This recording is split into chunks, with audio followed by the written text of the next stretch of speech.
Hello everybody, welcome back to the channel. Today we're going to continue Jesus' story, and we're going to be continuing it on the hungry crowd, which will be starting on this page. So, here we go. Mary John has died and all that, got his head cut off. So this is called the hungry crowd, based on John chapter 6 verses 1 through 14, and Mark chapter 6 verses 30-34. The disciples preach all around Galilee. When they return from their trip, Jesus wants to take them to a quiet place to rest, but the crowds follow him once again. After a full day of preaching, the crowd starts to get hungry. Philip, where can we buy food for all these people? There must be 5,000 people here. Even if we worked for 8 months, we wouldn't have enough money to feed all these people. So now they went to go rest after preaching. These people followed him, and they preached to him all day. And now that the 5,000 people that are there and they're preaching to, now they're starting to get hungry. Here's a boy with 5 loaves of bread and 2 fish. But how far will that go in the huge crowd? Have the people sit down. So a little boy comes, and he's there and everything.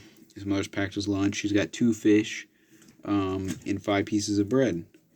And, you know, that's enough to feed him, maybe a couple people or so, give or take.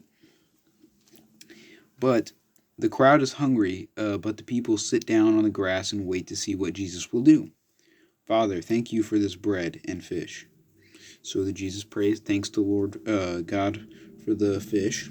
Jesus tells his disciples to start passing out the bread and fish. Look, the food isn't running out. Everyone has enough. They're passing this stuff out. They're breaking it off. And it's almost like it keeps regenerating because they're just getting more and more and more off these little things. Off these little, little pieces of bread and little pieces of fish are enough to feed 5,000 people. Full. It's a miracle. When the people have finished eating, Jesus turns again to his disciples. Gather the leftover food. Don't waste anything. The disciples gather 12 baskets of leftover pieces of bread and fish. The people are so amazed they wonder if Jesus is more than just a regular prophet. With such power, Jesus could destroy our enemies and conquer Rome. Maybe Jesus is the king of the prophets foretold. I would fight for Jesus, as people are saying, as people are discussing. Actually, we're just going to do that one for today, but there's a really good one for next week, and that's the walking on water. But it just shows you Jesus' power. It's not even just about that, as it is his belief in God. Jesus has faith. One, he's God in the flesh. So he's everlasting. He's always been there before time began.